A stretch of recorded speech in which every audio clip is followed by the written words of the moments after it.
जय हिंद दोस्तों, स्वागत है आपको मेरे चैनल पर। आज मैं आपको कुछ ऐसी चीज़ें बताऊंगा जिसके आप यूज़ तो डेली करते हैं, बट मैं गारंटी के साथ कह सकता हूं कि वो फंक्शन कैसे करती है ये चीज़ें आपको मालूम नहीं होगी। एंड इस वीडियो के बाद आपकी जो नॉलेज है वो एक स्टेप जरूर ऊपर जाएगी, इसकी मैं गारंटी दे सकता हूँ। एंड इस वीडियो पे टिप्स को थोड़ा सा इग्नोर करिएगा, क्योंकि मैं भी बिगनर हूँ इस यूट्यूब चैनल को चलाने के लिए। एंड बट नॉलेजेबल चीज़ें जरूर मिलेंगी आपकी, इसकी मैं गारंटी दे सकता हूँ। मैं बात कर रहा हूँ where is my train app. Yes, one of the best app in Indian play store, जिसे 2018 में इंडिया का बेस्ट ऐप होने का अवार्ड भी मिल चुका है।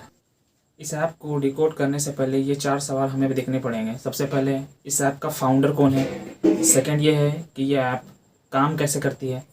थर्ड ये है कि इस ऐप की जो कमाई होती है ये इंडियन रेलवे से होती है या फिर कहीं और से होती है, क्योंकि ये इंडियन रेलवे से जुड़ी हुई ऐप है, तो इंडियन रेलवे से पैसा देता है या इंडियन रेलवे इससे पैसा लेता है। तो सबसे पहले हम शुरू करते हैं, इस ऐप के फाउंडर कौन है। इस ऐप के फाउंडर है अहमद निजाम, जो कि एक केरला के इंजीनियर्स थे, जो 2015 में इन्होंने इसे फाउंड किया था। एक कंपनी है जो कि इसके साथ ही से काम करती थी।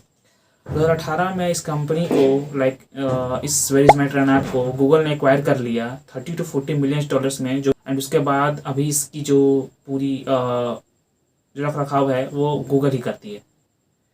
सेकेंड सवाल ये आता है कि ऐप काम कैसे करती है, जो कि सबसे इंटरेस्टिंग सवाल है इस ऐप के लिए। हम जब भी चेक करते हैं अपनी तरफ से तो हमें एक्यूरेट समय दिखाता है, एक्यूरेट ट्रेन किस स्टेशन से निकली है, किस स्टेशन पर पहुंचने वाली है, किस प्लेटफॉर्म पे आने वाली है। ये सभी चीज़ें एक्यूरेट हमें वेयर इज माई ट्रेन पे दिखाई पड़ती है। तो इस ऐप का सबसे इंटरेस्टिंग चीज़ ये है कि जब भी कोई ट्रेन किसी प्लेटफॉर्म पर पहुंचने वाली होती है तो वो स्टेशन मास्टर को खबर करती है कि मैं स्टेशन पर पहुंचने वाली हूँ, तो स्टेशन मास्टर उसे अपडेट करता है अपनी तरफ से। जब वो ट्रेन उस स्टेशन को छोड़कर निकलती है नेक्स्ट स्टेशन के लिए, तो स्टेशन मास्टर उस चीज़ को भी अपडेट करता है कि ये ट्रेन इस स्टेशन से निकल चुकी है। एंड जो सेकंड वाला स्टेशन मास्टर है वो उसे अपडेट कर देता है कि हाँ, मेरे स्टेशन पर ये ट्रेन आ रही है। ये सारी चीज़ें IRCTC में अवेलेबल होती हैं। इसी पब्लिक फिगर को वेयर इज़ माई ट्रेन अपने ऐप के द्वारा लोगों के सामने प्रोफाइल पे अपने ऐप पे शो करवाती है बहुत ही ईजिली वे में। इसी कारण ये इंटरेस्टेड है बहुत लोगों के लिए समझना एंड इस चीज़ को चेक करना कि किस ट्रेन को किस स्टेशन से कौन सी ट्रेन जा रही है। एंड सबसे ये दूसरी एक GPS के तौर पर काम करती है कि अगर आप ट्रेन के अंदर हो, अगर आपके मोबाइल में नेटवर्क नहीं है लेकिन सिम लगा हुआ है, तो वो कैसे काम करती है, आपको दिखा देती है कि ट्रेन किस स्टेशन को जा रही है। तो क्या होता है मैं आपको बताता हूँ।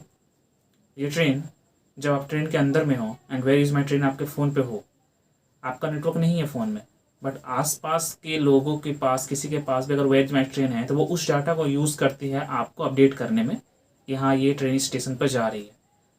अगर आप समझ पा रहे होंगे कि जितने ज़्यादा यूजर्स उतनी ज़्यादा एक्यूरेट इन्फॉर्मेशन प्रोवाइड करेगी ऐप। थर्ड क्वेश्चन ये आता है कि क्या ये ऐप इंडियन रेलवे से पैसा लेती है या फिर इंडियन रेलवे इसे पैसा अपने तरफ से देता है। तो अगर आप गूगल में सर्च करते हैं ना, तो आपको ये डायरेक्ट शो करता है कि इंडियन रेलवे से डायरेक्ट इसका कोई कोऑर्डिनेशन नहीं है। इंडियन रेलवे ना इससे पैसा लेती है और ना इसे ही कोई पैसा देती है। फिर चौथा सवाल ये खड़ा होता है कि ये ऐप पैसा कमाती कैसे है, क्योंकि इस ऐप को जब भी आप ओपन करेंगे तब आपको एक भी ऐड शो नहीं करेगा इस पर। तो ये ऐड रेवेन्यू तो इसके पास है नहीं, तो फिर ये जनरेट कैसे करती है मनी को। आप अगर गूगल में सर्च करेंगे ना, तो आपको कहीं पर भी कोई भी आर्टिकल ऐसा शो नहीं करेगा कि जिसमें बता रहा हो कि where is my train ad revenue से पैसे कमा रहे हो। आर्टिकल्स हैं, प्रूफ किसी के पास नहीं है। कुछ आर्टिकल्स ऐसे हैं जिसमें ये भी बताते हैं कि where is my train sponsorship से पैसे कमाती है, अपने पब्लिक ट्रैफिक से पैसे कमाती है। एंड सच भी यही है कि वेयर इज़ माई ट्रेन जो है अपने पब्लिक सोर्स, पब्लिक ट्रैफिक से पैसे कमाती है। एंड आज के इस वीडियो में इतना ही, मिलेंगे नेक्स्ट वीडियो में। इसी तरह से ये वीडियोस जितने भी आएंगे ना, उस पर levels, research and edits enhance होते जाएंगे। तो अभी के लिए इतना ही काफ़ी है मेरी तरफ से। मैं अपनी तरफ से पूरी कोशिश करूँगा इस चीज़ को और इन्हेंस करने के लिए। तब तक के लिए धन्यवाद। इस चैनल को जरूर सब्सक्राइब करें। Thank you.